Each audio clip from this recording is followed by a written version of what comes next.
Olá, pessoal. Vamos aqui à segunda parte da resolução do vestibular Santa Casa 2025. Essa é a prova aplicada para os candidatos dos demais cursos, né? Aqueles que não estão prestando a carreira de medicina. É uma versão diferente da prova, tá? Então, como sempre, o link para você baixar o caderno de prova e o gabarito direto lá do site da VUNESP tá aqui na descrição do vídeo, tá?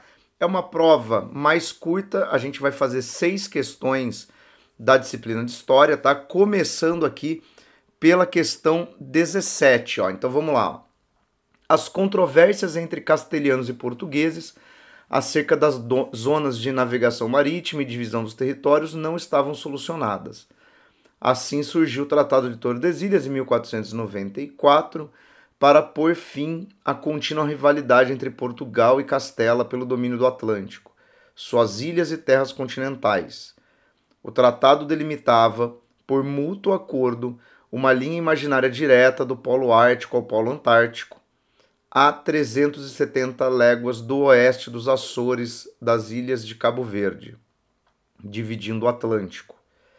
A parte poente passava a pertencer aos senhores de Castela, né? O oeste. E sucessores. A parte do Levante, né? O leste, ao rei de Portugal e sucessores. Então, vamos lá, né? O Tratado de Tordesilhas, ele divide as zonas de exploração do Atlântico, né? Se a gente for pensar com base no que já era conhecido em 1494, Colombo tinha chegado ao Caribe, os portugueses exploravam, né, a costa ocidental da África, então com esse tratado ficava as terras descobertas no Caribe para os espanhóis e qualquer outra descoberta naquela região. Já Portugal garantia, né, o completo domínio sobre a costa e o continente africano, que na verdade, né, era a rota ali de interesse para depois chegar às Índias, né, toda essa coisa que vocês já viram. Vamos ver, questão sobre o Tratado de Tordesilhas não é muito frequente, né, mas olha lá, os termos do tratado derivavam a do desconhecimento português de técnicas de navegação oceânica. Claro que não, né, pessoal? Inclusive, Portugal era muito mais avançado nesse sentido, né? Já estava fazendo navegações há praticamente um século, né? Desde do início ali do século XV, Portugal já se dedicava às navegações, né? A Espanha é que deu uma certa sorte, né? Porque a primeira grande expedição é a do Colombo e já chega numa terra com potencial de colonização, né? Com riquezas e tal, mas Portugal, obviamente, era o país que tinha navegadores mais experientes, né? B. Da recente descoberta espanhola de terras a ocidente da Europa.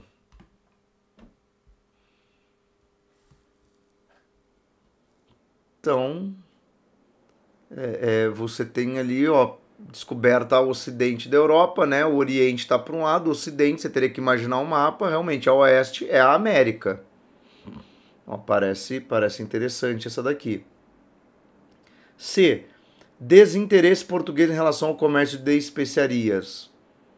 Não, claro que não. Portugal estava buscando rotas ali para chegar até a Ásia, então não faz nenhum sentido, né? Você fazer essa afirmação. Obviamente o que Portugal buscava.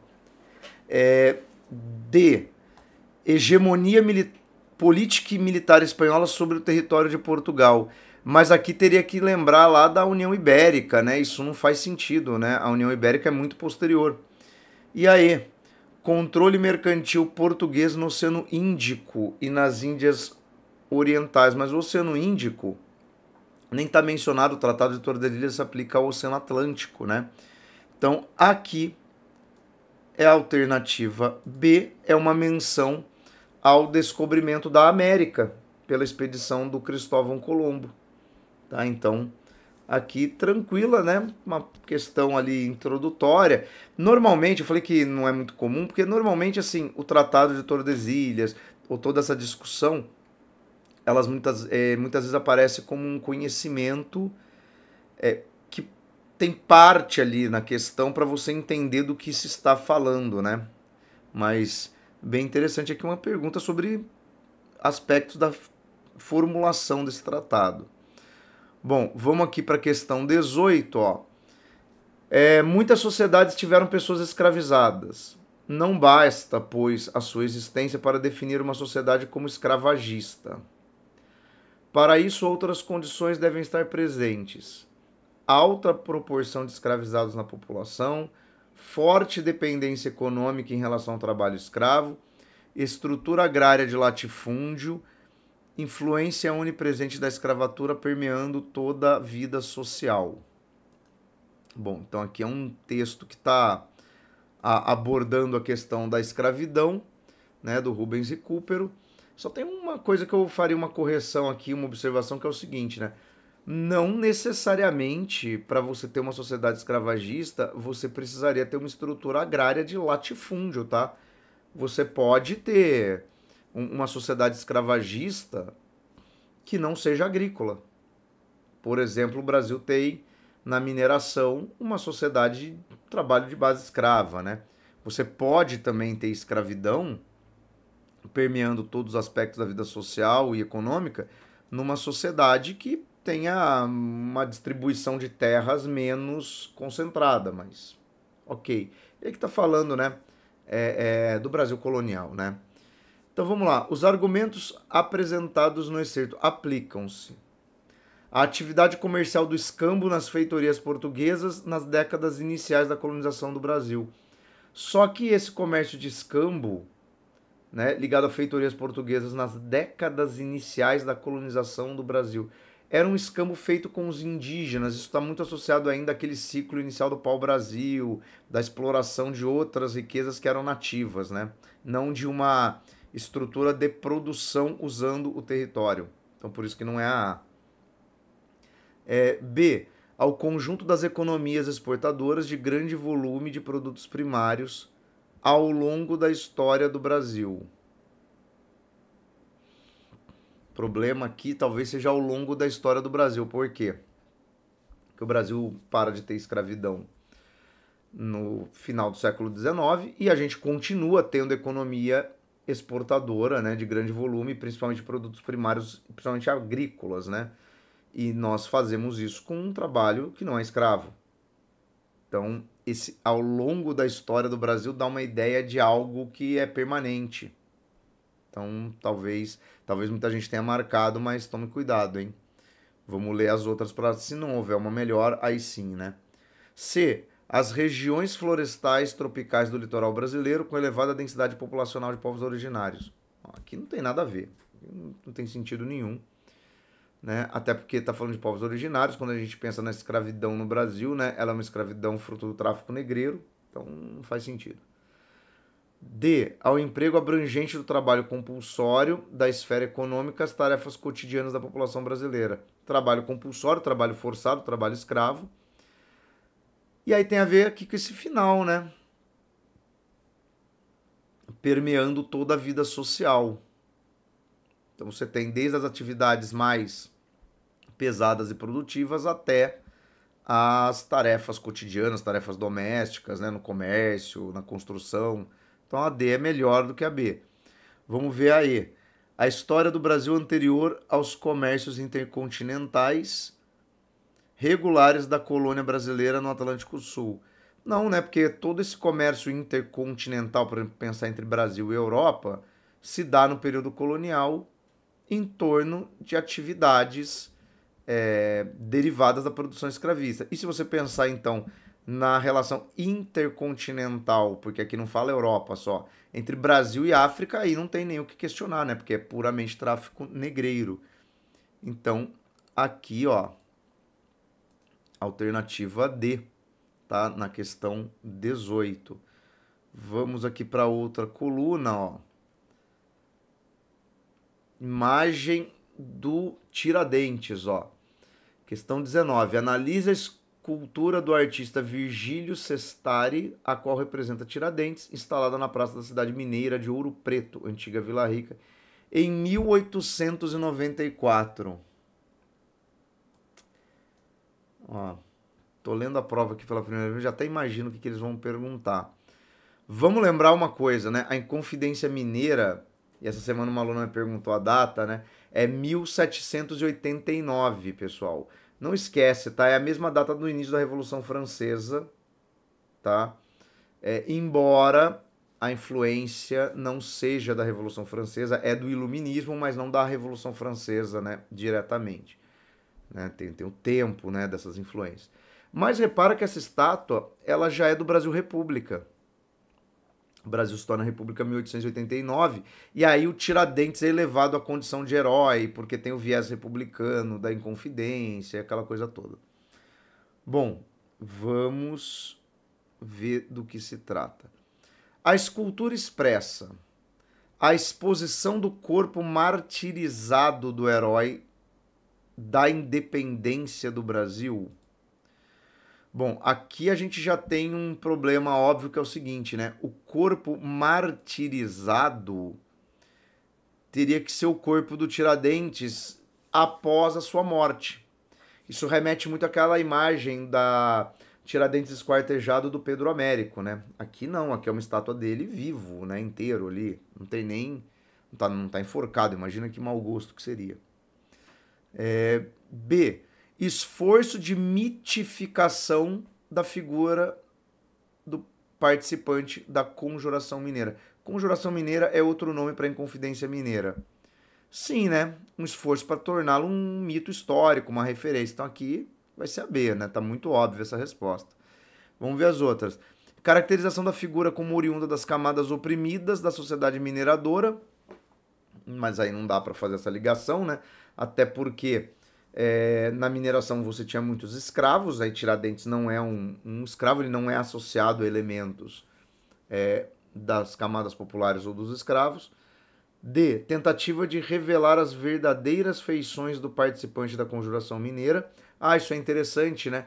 Como Tiradentes morreu no período colonial, e sinceramente ele não é uma figura relevante, né? Ele não é valorizado naquele contexto, ninguém sabe com que ele se parece, né? Por isso que permite essa tentativa de criar uma simetria entre ele e a imagem do Cristo.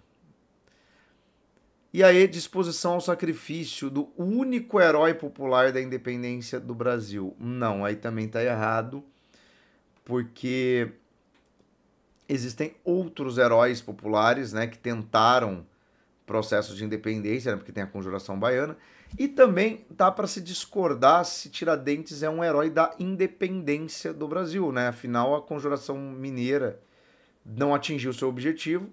Era um movimento separatista, então nem haveria Brasil como a gente conhece caso esse movimento tivesse obtido sucesso. E tem a outra grande questão, né? O Tiradentes ele é muito mais associado a movimentos de independência e propostas republicanas do que a independência do Brasil, né? Mas então aqui alternativa B na questão 19. Vamos lá. Opa, que vai falar de fascismo, né? Que tá na moda, infelizmente.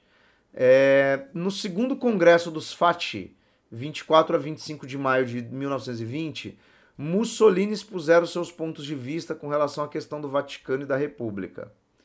O Vaticano representava 400 milhões de homens espalhados pelo mundo.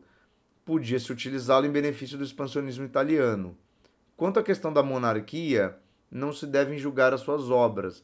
A solução dos problemas encontrava-se, em todo caso, na colaboração entre o proletariado produtor e a burguesia produtora.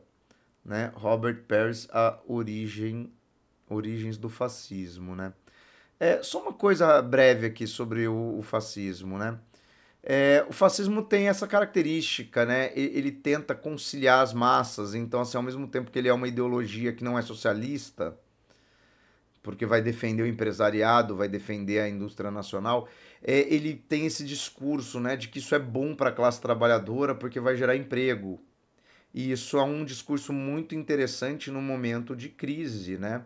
Pós Primeira Guerra Mundial, no caso da Itália, né? Porque o fascismo chega ao poder em 22, mas de modo generalizado no pós-crise de 29, né? Porque a maioria dos regimes fascistas, né, inclusive o nazismo alemão, ele emerge, né, como força política já no contexto da crise de 1930. Né? Então vamos aqui, ó, né, a quebra da Bolsa em 29, aí a crise se espalha, a Grande Depressão dos anos 30 é parte fundamental disso, né? Vamos ver aqui o seguinte, né? No Congresso, o excerto refere-se a um movimento fascista antes da ascensão de Mussolini ao governo italiano, em outubro de 22. Tá, então ali é a proposta do que vai ser o fascismo, né? No Congresso de 20, né? Porque ele só chega 2 anos depois, Mussolini propõe a propagação das organizações fascistas para os países menos desenvolvidos da Europa.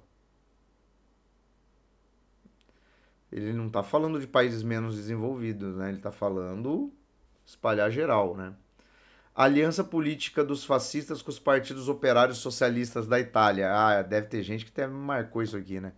Não, o fascismo ele quer que as massas se tornem fascistas. E aí é óbvio, né? Como um movimento político de massa, isso pressupõe atrair indivíduos que, por diversos aspectos, teriam ali propensão a apoiar socialistas, liberais, democratas, nacionalistas não fascistas. Então, assim, qualquer grupo, na verdade. C. A instauração pelos fascistas do liberalismo econômico no capitalismo italiano. Não, o fascismo ele é antiliberal por vários motivos, tá? Um deles é que o liberalismo ele propõe uma internacionalização, né? Porque ele propõe a ideia de um grande comércio, de um livre comércio. Já o fascismo não, ele é tribal, né? Ele quer fechar o seu país em torno de uma nacionalidade e isso se aplica à economia. Inclusive, ó, vamos lá, não tem nada a ver com a questão, mas já que eu falei que o fascismo está na moda, primeira coisa que você tem que observar para ver que um partido europeu, tá? Vamos falar de partidos europeus, tem traços fascistas. Que é, por exemplo, o caso agora da eleição que aconteceu na Áustria, né? Defender a saída da União Europeia, defender barreiras comerciais. Segundo ponto, defender medidas anti-imigração. Ou seja, hoje você identifica esse tipo de proposta permeando esses grupos que são, por exemplo, no caso da Europa, contrários à União Europeia. Contrários àquilo que o liberalismo propôs para a União Europeia. Tá? Então não pode ser a C.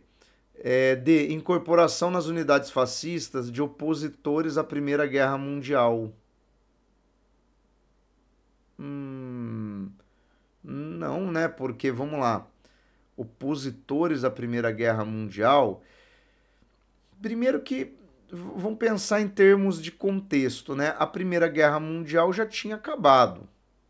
Então não faz sentido você falar em opositor à guerra num contexto que a guerra já acabou. Segundo, grande parte das lideranças fascistas e das pessoas que aderiram ao fascismo tiveram na Primeira Guerra Mundial, né, um processo de formação da sua personalidade, né, descrito como um rito de passagem para a vida adulta. Mas são indivíduos que têm um ressentimento pela derrota. Então não caberia aqui, né? E aí tem aí a adesão dos fascistas ao situacionismo político-social em nome do nacionalismo italiano. Eles vão aderir à situação. Que situação? Vamos voltar aqui, ó. Ó.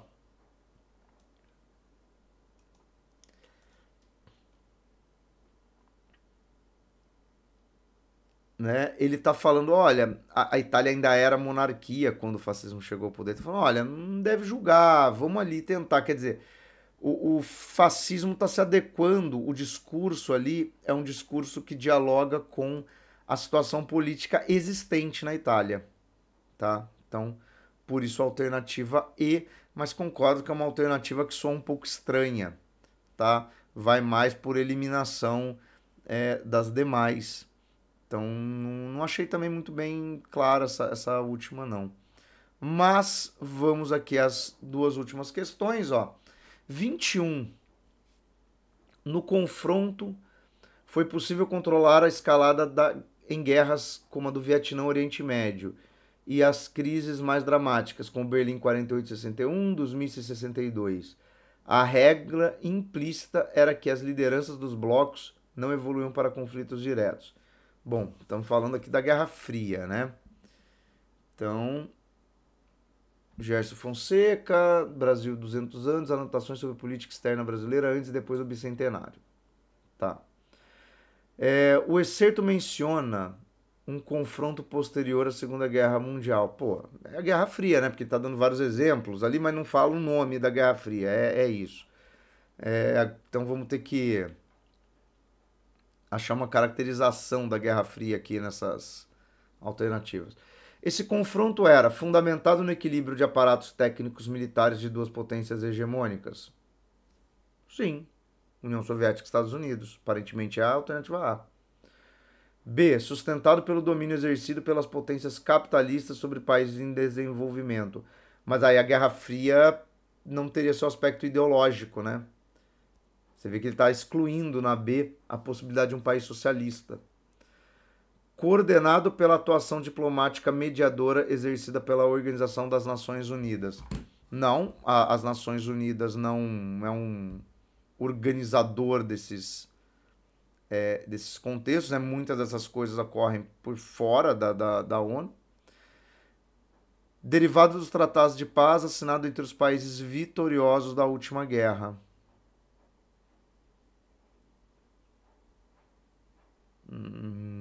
Olha só que essa D aqui.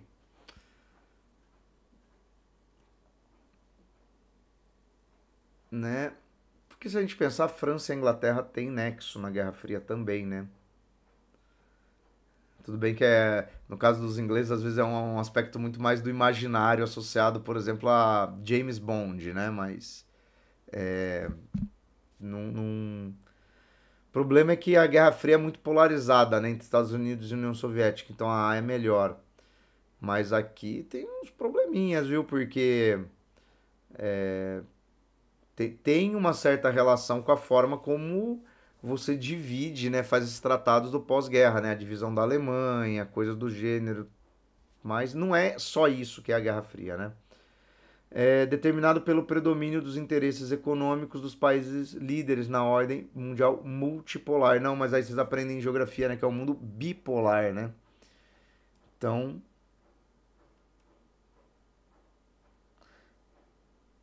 né, vamos a A, porque inclusive é isso que explica por que nunca descambou para uma guerra, né? O receio do poder militar do outro lado.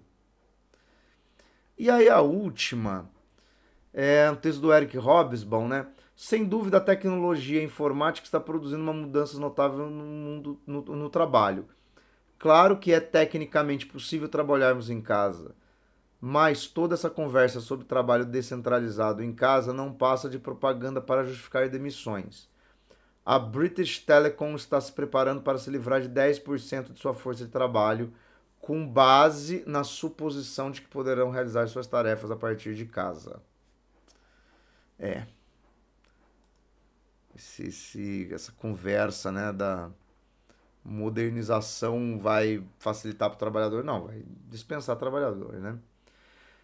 No entender do historiador Eric Hobsbawm, a tecnologia informática restabelece a dinâmica do trabalho coletivo dos primórdios da industrialização. Não, porque inclusive fragmenta o trabalho, vai cada um trabalhar na sua casa, no seu ambiente, né? Todo mundo isolado e não mais uma coisa coletiva. Suprime o regime de livre concorrência no âmbito do capitalismo liberal? Não, ele piora, inclusive. Ó, isso aqui tem a ver com uberização, porque, por exemplo, hoje os trabalhadores passam a concorrer entre si na prestação de serviços, né? Eles são concorrentes. Isso tem a ver com a fragmentação também. C. Mantém o controle patronal sobre a mão de obra assalariada. Em certa medida, sim, porque agora eu posso ter um controle remoto do trabalhador, né? Antes eu tinha que ter um controle sobre ele, confinando ele num espaço delimitado da fábrica, do escritório, né? Pode ser a C. Confere uma dimensão mundial às organizações sindicais de trabalhadores. Não, porque essa fragmentação mina qualquer esforço de coletividade.